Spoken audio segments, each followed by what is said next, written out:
ตั้ง4-50 กิโลพุ่นขนาดไทยได้น่ะแม่นบ่หรือบ่แม่นเส้นทางตั้งแต่เมืองไทยมาหาองศานะจักกิโลพี่น้องจักกิโลเขาสร้างทางให้แต่เขามาเฮ็ดโรงไฟฟ้าถ่านหินอันเดียวหั่นน่ะ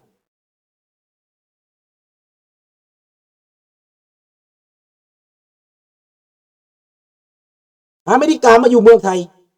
สร้างทางแต่กรุงเทพฮอดหนองคายทับสายเส้นทางเอเชีย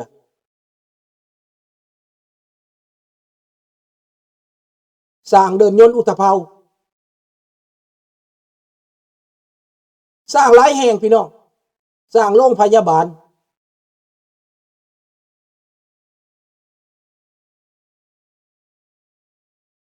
นั่นแหละแม่นไผขายประเทศกับมื่นตาเบิ่งนี้สมัยพระเจ้าชีวิตเพิ่นบ่ได้ขายนั่นแหละหงสาเมืองเงินนั่นแหละคนไทยเขาสร้างทางให้จักกิโลเมตร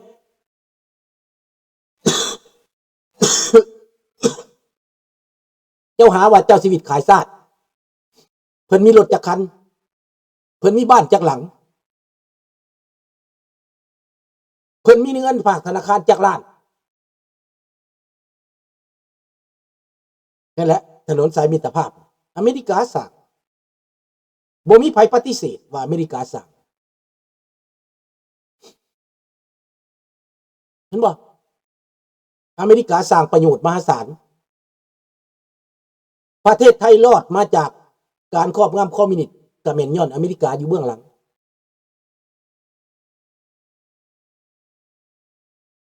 เห็นบ่จะบ่ต้องเว้าดอกได้ประโยชน์จากอเมริกานั่นเขามาพักแต่ละเทื่อเขามาพักอุตภาวเขามาพักพัทยาเขามาเทื่อหนึ่งหลายปานใดได้ย้อนการฝึกซ้อมในงบประมาณแต่ละการฝึกซ้อมแต่ละปีนะฝึกซ้อมกูบราโกบ่จากล้านเขาให้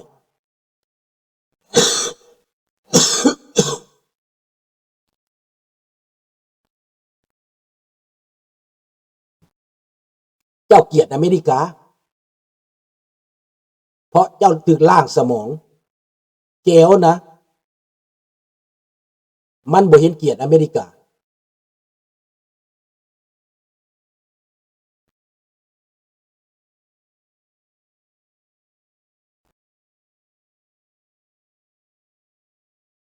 แม่นแล้วน้องจ้อนเว้าถึกแล้วตอนนี้น่ะจิกจีนเอาไปเบิดแล้ว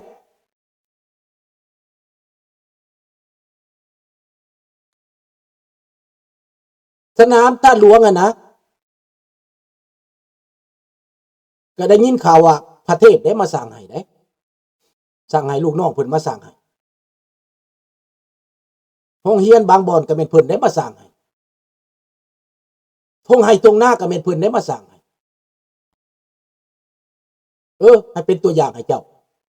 สถานที่เลี้ยงเด็กต่างๆเจ้าก็เบิ่งแหละมื้นตาแหน่มื้นหูแหน่คิดแหน่ว่าสิ่งเหล่านั้นนะถามว่าคนลาวสร้างได้บ่คนลาวนอกสร้างได้พี่น้องคนลาวนอกมีปัญญาสร้างได้ถ้าเปลี่ยนแปลงระบบการปกครองสามารถเอาในทุนอเมริกาไปสร้างได้พี่น้องบ่ต้องการบ่คนลาวในประเทศบ่ต้องการบ่การเปลี่ยนแปลง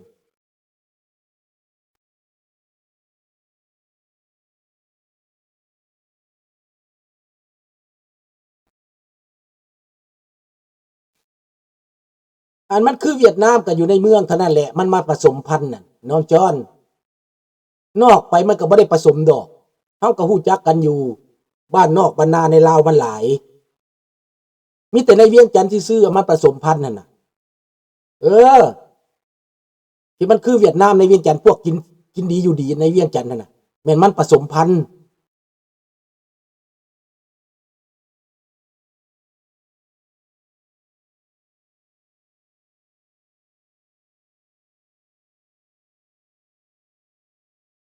ช่วงอเมริกาเข้ามาต่อต้านคอมมิวนิสต์แม่นก็ประเทศไทยเชิญเขาเจ้ามา เซ็นสัญญากับเจ้าหน้าที่ไทยเซ็นสัญญากับรัฐบาลเพื่อมาปกป้องเอเชียก็เหมือนดังอิสราเอลกูมือนี่แหละเขาก็ไปปกป้องอิสราเอลคล้ายๆเดียวกันนี่แหละที่ว่าอิหร่านอยากล้มล้างประเทศอิสราเอลในสมัยก่อนกับประเทศเวียดนามข่มขู่ไทยสิมาล้มล้างประเทศไทยสิมายึดประเทศไทยเนี่ยอันนี้เป็นความจริงพี่น้องเป็นความจริงดังนั้นทหารไทยจึงมาหลบสอยทหารลาวสมัยก่อนก็ย้อนเหตุผลนี้ย้อนว่าคอมมิวนิสต์แทรกแซงเข้าไปไทยแทรกแซงเข้าไปอำเภอปาปากแทรกแซงเข้าไปซ่องลมทางเหนือพุ่นทหารไทยจำเป็นต้องมาหลบอยู่ในดินลาวเพื่อป้องกันไว้บ่ให้งัวบ่ให้ควายมันเข้าหัวตัวเองใส่สื่อปลอมใส่สื่อพางใส่สื่อนักรบนิรนามกรม33ตายก็มีถูกจับไปก็มีหายสาบสูญก็มีเพื่อป้องกันประเทศเขาเพื่อป้องกันประเทศไทยให้ลูกหลานได้อยู่กูมือนี้บ่ให้เป็นคอมมิวนิสต์พวกเจ้าบ่ทราบซึ้งบ่พระเจ้าแผ่นดินเพิ่นเฮ็ดไว้พระเจ้าแผ่นดินเพิ่นตัดสินใจเพิ่นจับมือถือแขนกับรัฐบาลลาวเพิ่นจับมือถือแขนกับรัฐบาลอเมริกาปกป้องประเทศไทยพวกเจ้าบ่ภูมิใจบ่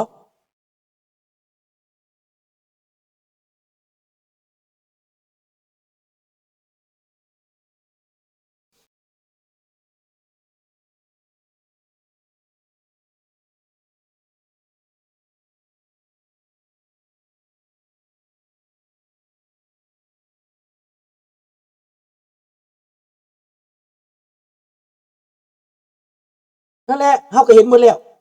คนลาวไปตายไปขุดเวลาจีนมันขุดแล้วเพิ่นเข้าไปขุดมันดินทับตายเบิดบ่แม่นเป็น10เป็น20บนดินทับตายมิดหนังสือพิมพ์บ่ออกข่าวบ่ออกเห็นบ่ดินเจือนทับตายเป็น10เป็น20บนไหนคนลาวน่ะหายสาบสูญนึกกระถึกหนึ่งน้องนี่ความจริงมันถูกปิดไปเบิดพี่น้องประเทศนี้เป็นประเทศปิดหูบังตารัฐบาลนี่เป็นรัฐบาลโจรบักทองลุนบักสอนไซบักไซสมพรอีปานีพวกนี้นะแต่โลกนี้มันเปลี่ยนไปพวกท่านจะเสือกับเสือพวกท่านบ่เสือกับบ่เป็นอย่างโลกนี้มันจะเปลี่ยนไปถ้าเมื่อใดอิหร่านล่มสลายไปเอเชียสะเทือนเดี๋ยวนี้สะเทือนฮอดจีนแล้วสะเทือนฮอดรัสเซียแล้ว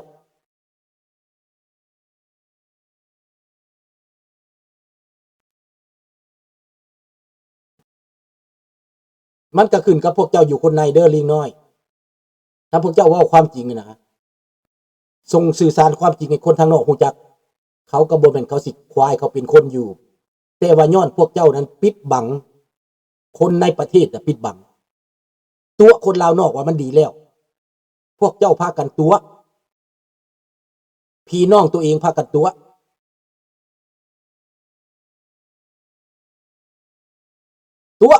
ตัวพี่ตัวน้องตัวเองได้คนลาวเฮานี่นะ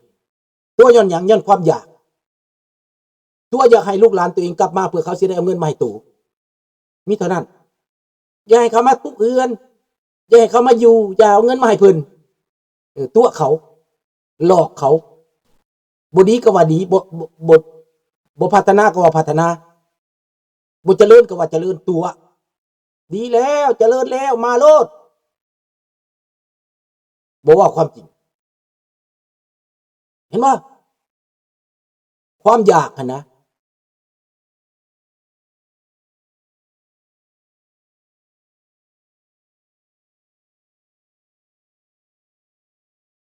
ก็เบิ่งต่อไปเนาะเจ้าบ่ต้องท้าทายก็ได้ดอกอเมริกานั่นน่ะเขาเป็นประเทศใหญ่เขาอยากไปยามใดเขาจะเฮ็ดยามใดเขาก็เฮ็ดเจ้าก็ท่าเบิ่งเนาะ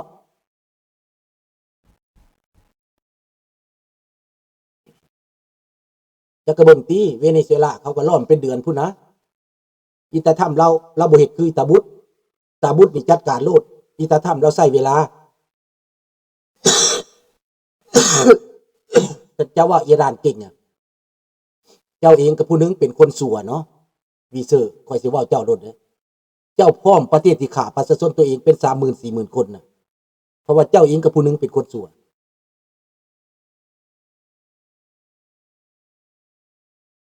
เจ้าสิมีเหตุผลร้อยอันพันประการกะยาคันเจ้าบูจักว่าการขาประชาชนตัวเองนี่นะตัวเองเป็นไผเห็นบ่กอบโกยทรัพย์สมบัติของตัวเองเจ้าละเข้าตั้งแต่ทางพวกบดีเจ้านะพร้อมโซเวียตพร้อมรัสเซียพร้อมจีนเจ้าพร้อมเผด็จการเวียดนามเจ้าค่อยก็ว่าเจ้านี่คือสิแม่นเลวสุดๆความเป็นคนนี่นะขอโทษเด้อวีเซอร์อันนี้ในมุมมองของข่อยเด้มุมมองของเจ้าเป็นเรื่องนึงเจ้าเข้าข้างแต่แน่บ่ถูกอีถ้าทำแล้วสิเฮ็ดยามใดข่อยบ่จักอาจจะมื้อแรงนี่ก็ได้อาจจะมื้ออื่นก็ได้อาจจะบ่เฮ็ดก็ได้เห็นบ่เพราะว่าเป็นสิทธิ์ของเขาถามว่าอเมริกาสิไปตายแทนคนอิหร่านบ่ก็บ่ได้มีความจำเป็นแต่อเมริกาเป็นยังอยากซอยอเมริกาอยากซอยประเทศอิหร่านเป็นประชาธิปไตยอยากซอยคนอิหร่านในอเมริกาได้กลับคืนไปอยู่บ้านเกิดเมืองนอนตัวเองก็คล้ายๆกันกับว่าอเมริกาอยากซอยคนลาวในต่างประเทศจะกลับคืนเมืองลาวสร้างประเทศลาวให้ไปซอยพี่ซอยน้องให้พัฒนาให้ปะละความเป็นเผด็จการความอำมหิตใจดำมันน่ะอันนี้ตาถ้ำเจ้าละอันใดก็สิทิมให้ตาถ้ำผิดอันใดก็ว่าแต่ตาถ้ำบ่ดีก็ถ้าเบิ่งไปแหละถ้าเบิ่งไปค่อยคิดว่าคันบ่มีตาถ้ำมานี่บ่มีผู้ใดกล้าดอกค่อยบ่เห็นความกล้าของพวกเดโมแครตตั้งแต่ใดคันว่าบักบิล คิลลิงตันก็ไปเลียหอยแก้วคันว่าบักโอบามาก็ไปเลียหอยลาวเขาเอาหอยลาวให้จูบแล้วระเบิดบักคลินตันก็เขาเอาหอยแก้วให้จูบแล้วก็จบเอาเงินไปให้เขาซักบักโอบามาเอาเงินให้เขา90 ล้านแต่กินน้ำมะพร้าวกับเลียหอยแก้วเบิดเท่านั้นดีใจเท่านั้นบักโอบามาข้าพเจ้าบ่เห็นพรรคเดโมแครตไปเฮ็ดหยังให้คนลาวได้สิได้ประชาธิปไตยก็บ่เห็นสิสุกยุ่งเปลี่ยนแปลงก็บ่เห็นมีแต่ส่งเสริมให้เป็นเผด็จการต่อไปตัวไปเรื่อยๆ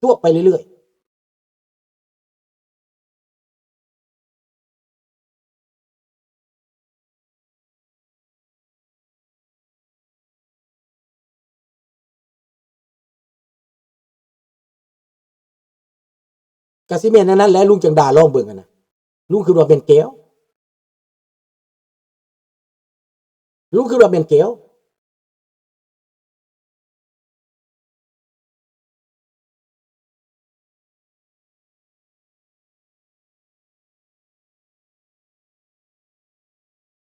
นี่แหละดังนั้นคนลาวนั่นน่ะสิใช้สติปัญญานี่เด้อคนลาวในประเทศนั่นน่ะฟังนี่เด้อคิดนี่เด้อบ่แม่นลุงสุนทราได้สิไปใส่เวรใส่กรรมในลาวบ่เด้อลุงนี่ออกจากนรกแล้ววิทย์แล้วนรกน่ะชีวิตบ้านปลายนี่ตายไปก็บ่ได้กินแหนงตายไปก็บ่ได้เสียดายแล้วตายมื้อหุงมื้อค่ำตายมื้อหน้ามื้อฮือก็บ่เสียดายความสุขเสวยสุขมาหลายปีแล้วไปบำนาญแต่อายุ55เดี๋ยวนี้74 20กว่าปีเลยเด้อบำนาญนี่นะคุ้มค่าแล้ว